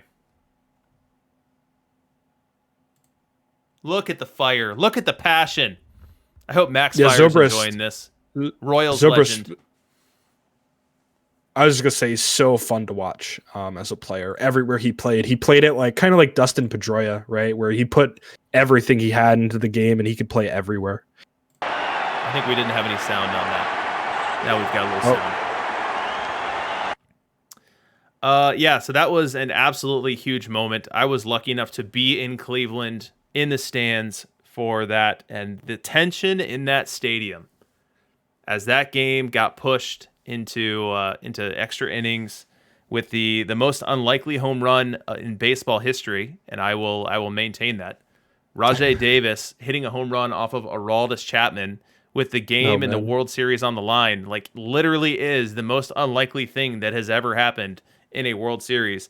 To push it into extras, we get the rain delay, we get Jason Hayward in the locker room doing the rah-rah speech, and then in the top of the inning, you've got Schwarber starting a rally, you got a pinch runner, you got a great sac fly on a Bryant fly ball that just missed leaving the yard, and then a couple at-bats later, you have Ben Zobrist breaking it open, giving the Cubs that 2-run lead, which they needed every bit of in the bottom of the 10th, and forever cementing that World Series as one of the best World Series of all time, and once and for all breaking what had been the longest World Series drought in baseball history. Round of applause for the Cubs. Thanks, man. So that's Ben Zobrist. We move forward to our second to last card. This one's Jim Palmer. Now, Jim Palmer was the winningest pitcher in the 1970s. He won 186 games. Think about that. 10 years, 186 wins. So for a 10-year period, he averaged winning 19 games a year, which is just totally, crazy. And as we look at this card here, we have a splitty card. 6 movement is a very big deal, going from one side to the other. 8 stuff, a decent deal as well. A little control delta. So this Palmer card doesn't strike me as someone who you can start. And frankly, I question the fit in the bullpen too. Yeah, I'm not seeing it. Probably one of the lower statted hundreds tonight. Super splitty. Doesn't make it up. It's funny because some people were like, oh my gosh, Jim Palmer. And everybody was like, when they were talking about potential franchise heroes 2 options for the Orioles, Palmer was coming up left and right. But then there was a lot of other people who were like, Jim Palmer wasn't that good. He had a lot of wins, but new school statistics don't really like him that much. But I don't know. I don't know too much about Jim Palmer, but I do know this card's probably not going to see a lot of play. So. Last and not last. We got Red Ruffing before we got Carl Yastrzemski. So let's check out this Red Ruffing card. Similar to last year, this card comes in really low movement. And last year, that wasn't that big a problem. I rocked the heck out of my Red Ruffing card. I liked him as a stopper. I liked him as an opener. I didn't really like him as a starter, aside from maybe pitching game 162 and putting the max hook and having him throw 190 pitches, as I wasn't going to have him on my playoff roster. But this Red Ruffing here is built similarly. Unfortunately, the way the game is different this year, this low of movement is really going to be a death knell. There is no chance this Red Ruffing card is usable at the highest level. Yeah, unfortunately, I know we've talked a little bit about this, I think, but Chimera did an excellent study on stuff boost still exists, right? It's just different. It is a much smaller margin than last year, so it's not like you're going to be seeing the equivalent of a 160, 170 red roughing like we saw last year with a similar profile that he has. So it's a much smaller increase to stuff, putting a relief or a starting pitcher in the relief pitcher role. So not good enough to make this card playable, is what I am saying. Last and not least, we've got Carl Yastrzemski, a card that's bringing a ton of blue to the table. Now, the fun fact on Carl Yastrzemski is in 1967, he won the pennant with the Red Sox. He won the MVP, and he got the Triple Crown. So go to the World Series, win the MVP award, win the Triple Crown award. The feat of doing this all in the same season has only been done one time since then. For 10,000 perfect points, who did it? I need some Jeopardy music. Dishnet has it right away. Real Teddy-O just behind him in a photo finish. We've got Zenith Television coming in. Harak Photo. Ronald has not Miggy. Maxim Mester, Midjul Cabrera. But Dishnet is the winner here. So Dishnet, go ahead. DM me your username. I think I probably know. It's probably Dishnet34 lowercase. But go ahead, DM me a reminder anyway. You are the winner of this 10,000 perfect point scavenger hunt. So kudos to you for knowing that one offhand. Shocker that the Tigers fan would know that one. All right, so let's get back to the card. So this Yastrzemski card, again, ton of blue. We've actually got a decent amount of stock defense here as well. We've got left field coming in at 103, which, if I recall correctly, is above and beyond what we had with Stan Musial. I think Musial was right at 99, although Musial does it with more range. I think he's at 81, whereas Yastrzemski only at 78 here. Now, from a hitting perspective, we've got a ton of blue on the right side of the screen, or the right side of the profile here, but do we have it in the right areas? We only have 99 contact. We've got 130 power. We don't love that relationship. Now, we've got a huge eye, so he's going to walk a good bit. The avoid K is not bad as well, 88. So this Yastrzemski card, there's a lot going on here. How well are all the pieces going to come together? I really don't like this card a lot. It's just a big bird. It is going to make on base pretty good versus righties, but it's not going to succeed very left at all. It's not going to hit for contact. It's a little worse defensively than usual, I think. Or it's about the same. I don't know. I mean, its flexibility, I guess, is the center field. It's not really. I just realized Musial can also play first. The real issue with this card is Musial came out tonight, right? If Musial didn't come out tonight, there's probably a very legit option for this card in a lot of places. So I'm not super sold on him. I bet he'll see a lot of play anyway. Maybe it's just not my style of a card, right? So, and that's the thing, and that's what I love about this content set. I'm going to say it for the 40th time, and you guys are going to boo me off the stage here, but we got choices. So Yaz is an inverted Musial. Musial, high contact, high avoid, low power.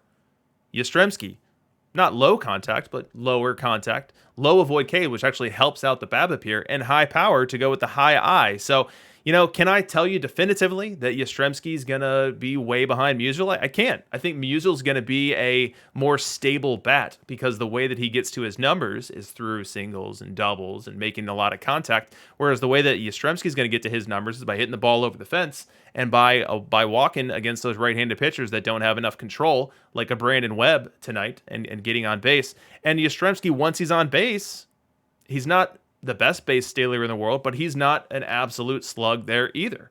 So he can move around the bases, he can score from second on a single, he can go first to third, and he can do so without bad defense in the corner. It's going to be an upgrade over Raines or Hanlon. So I'm very interested to see the split between Yastrzemski plate appearances, Musial plate appearances. I think both will probably be farting around in left field or potentially at first base. And let's see as they fight for market share. And I'm going to post my Perfect League market share reports on Stats and Data channel come Monday morning.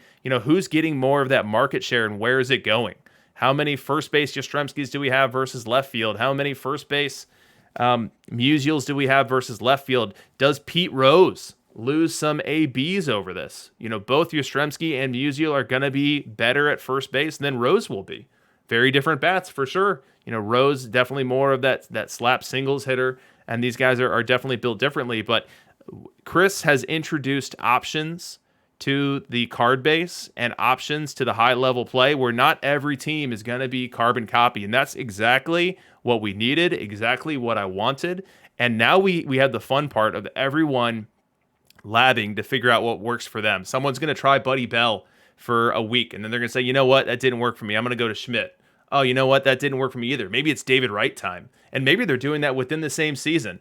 And that is a beautiful thing. That is what we've always wanted. We didn't want a stream to come out where we just replaced everything that was in the meta with brand new stuff. And everyone swaps out their 26 for a new 26. We wanted cards to come complement the card base, give us options where perhaps there weren't a ton to begin with. I think left field's a great example of that, where it was really Hanlon and Reigns VR without much else to look at there, and now we've got options here. So I think overall, and again, this is a good transition to our final slide here as we look at the entire card release tonight. Overall, I think it was a huge success. We got a ton of arms we can use, and it's on the perfect team manager to figure out which arms are going to fit which roles, and there's no clear-cut decisions there. We got a ton of hitters that we can use with very few clear-cut decisions there. We've got a shortstop in Appling that is absolutely a boss, but when you compare that to what we've already got with a Bancroft as a much better defender, and Archie a much better VR bat, like where is he going to fit in?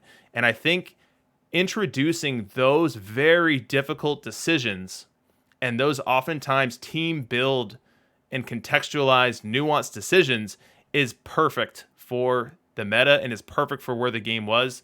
And I think it was really well done.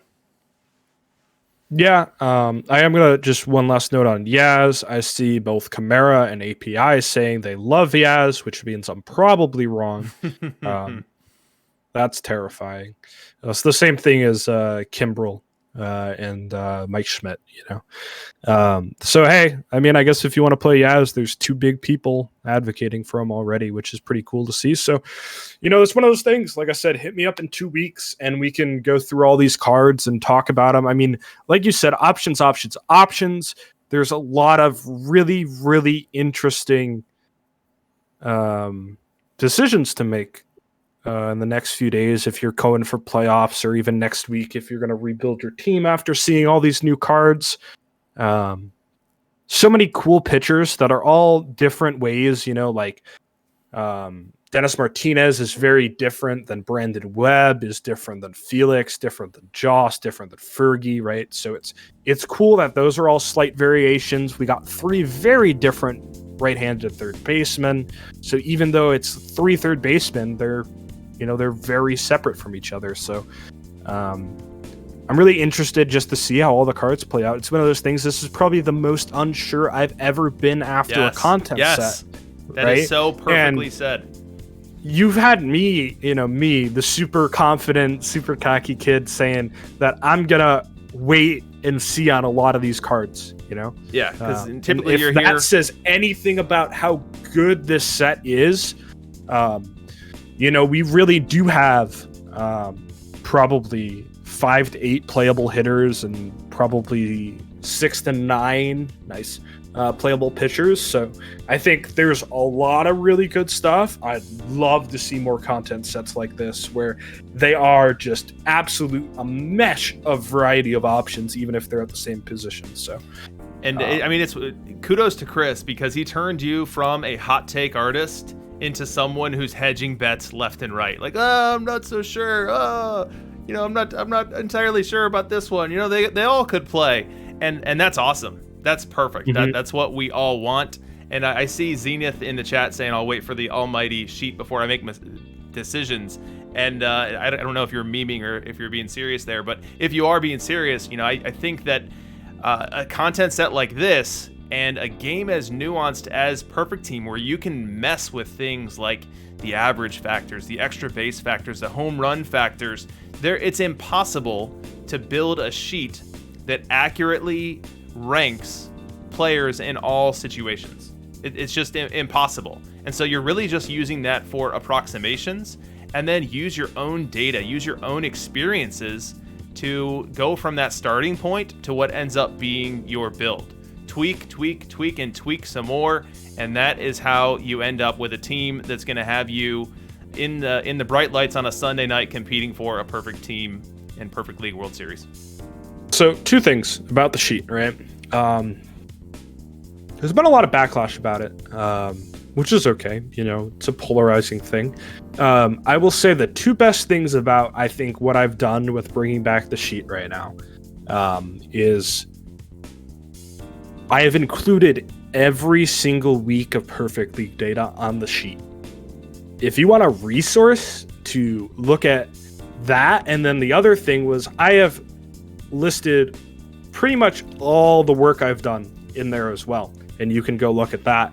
And so it's pinned data. Look for Rowanel's message. I just see people asking where can I find it. Rowanel is like the manager of the sheet right now. He's got it in Google Docs, so check his stuff out. Big shout out to him. He's helped me so much.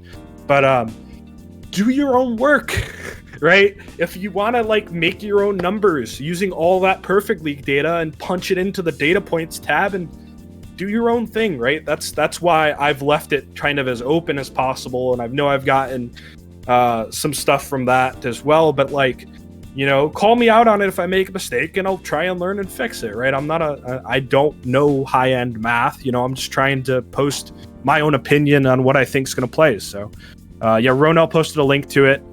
So click that if you're interested. And if not, look at it and then say, I don't agree with this. I do agree with this, or ask me why it works or why it doesn't work, right? Ask, questions. That's the best part about it. I don't want it to be some blind carbon copy. Well, the sheet says this guy's one better than this guy, so that's how it works, right? That's exactly what I don't want. So if you want to check it out, I would actually encourage you to check it out, but come back with questions. Don't come with answers, right? Yeah, Kidneys and I disagree on placement of players and cards literally all the time. We will sit in Discord and I will say your sheet is garbage because of this player's position here or this player's position there, and exactly what Kidney said. Not to be treated as gospel. Maybe it's a guide to get you on a path, but from there, you take your data, take control of your team, and make it your own. And that's really the fun that is the journey. I started playing this game with a couple of friends of mine, and we all had a really great time doing it. And a couple months later, a different friend, we were telling him about how great the experience was and how much fun we were having, and they jumped in too. And we made the mistake of pointing out all of the mistakes that we made early on in our journey. Okay, here's how you want to chain the missions together. Here's what you need to focus on. Here are the attributes that matter. Here's the starter's guide to getting underway with PT. And what we ended up doing was making it so that it wasn't their journey, that it wasn't their experience. And as such, it wasn't nearly the same satisfaction that we had ourselves from making all those mistakes and learning all of those bumps and bruises along the way. So I think the journey itself, for someone picking up this game and figuring out what works for their team, what works for their build, their stadium, their everything, that is the game. It's not about the destination, it's about the journey. And I think that you should absolutely use all of the resources that are available to you. Kidney sheet, the wealth of knowledge that sits within the Discord, pointed questions that you can get into people's DMs for. Absolutely accelerate your path, but don't ever just give Kidneys the wheel or give someone else the wheel to just tell you what to do, because the only person who loses in that situation is you. Yep, absolutely, right? This is the point of the game. I think Out of the Park is so complicated and nuanced that the point of the game is to learn more, right? And it's to get better as you go along. So you can't learn if you don't ask those questions and you're just following, maybe not my sheet, but you looked at somebody else's data and they had a ranking list. Or you see DRC stream on Sunday and you see, well, this card just looks better, right? It's not, there's so many options you can do. And a lot of the cookie cutter meta is really based on people just not asking enough questions, I think. So if in doubt, just ask somebody who knows. My DMs are always open. I love to talk about this game. Harass DRC too, even though he didn't ask for it. Yeah, I mean, And as Max puts it, there's always been a spreadsheet, whether it's mine or not. It's been Davey, it was Skipper. There's somebody will do something out there. Mushroom has done some amazing base game work. If you play the base game and you want like some questions, he's got a cool Discord for that too. So just ask people, man. There's so many, especially get in the Discord if you're not. Everybody's so helpful. So. All right, well, it's time to get you out of here, kidneys. You've got a stream to get to with Snailman, and I got to go get some new cards in my Perfect Team lineup. So with that, we're going to wrap this episode of This Week in Perfect Team. This was a special edition. We don't know when we'll do this again, if we'll do this again. But I think there's a decent chance that you'll eventually see us again on these same airwaves doing this same sort of production. Huge thank you to everyone who was part of the stream tonight, for our supporters that were in the chat, gifting subscriptions, sharing bits with us. We very much thank you. Oh, Chess Safari saying giveaway. You're right. Let's run that giveaway real quick. Oh yeah, we do have that. Boom. There we go. So do exclamation point ticket. You won't get a confirmation in the chat, but I promise it's working. We'll run that in just a second here while we're getting our thank yous done. So thank you to everyone for interacting in the chat, for being a very engaged audience with us, for welcoming us back, even though we've been gone for 6+ weeks here. So thank you to you guys. Kidneys, any last thoughts and words tonight? Are you going to be hanging out in Discord after this? I'll probably be working on my team, but I'll go sit in there and see what's going on. Yeah, so go get in DRC's Discord if you guys aren't, and chat around her a bit. If not, or if to, check out my stream I'm going to be doing with Snailman. I think you're going to throw it over to me if we can make that work. I don't know how to do that, but we can always try to figure that out. Yeah, so just thanks for coming out. This will not be The Last of Us. We can't help ourselves. We love it too much. So who knows? Maybe it'll be Franchise Heroes 3. Maybe it'll be sooner, but we'll be back eventually. All right, it is time to raid your kidneys channel. Now, I've never done this before. I don't know what's going to happen when I click this button, but thank you to everyone. It's been a blast, and we will see you guys when we see you. Oh, and the giveaway? Oh, shoot. Yep. Close giveaway. Draw a winner. Bad Weave, you are the winner. So reach out to me on Discord, and we'll get you those perfect points. Give me your perfect team username. And with that, DRC and Kidneys signing out.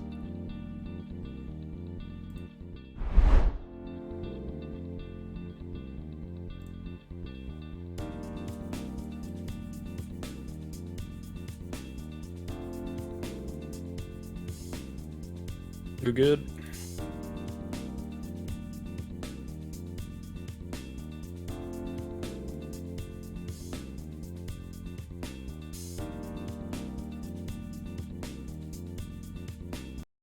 Hey, buddy.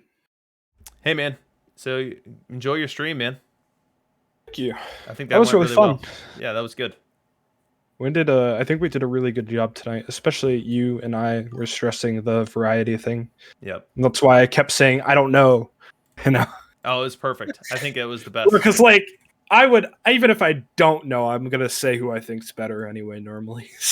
I think it was perfect. I toned it back a bit. I think that's what we wanted to do, is to encourage that broad and wide meta. Yep. Cool.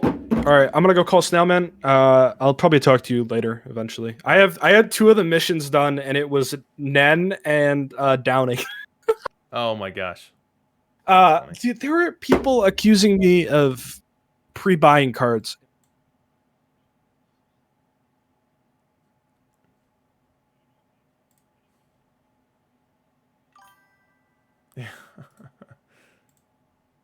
Well, what are you gonna do?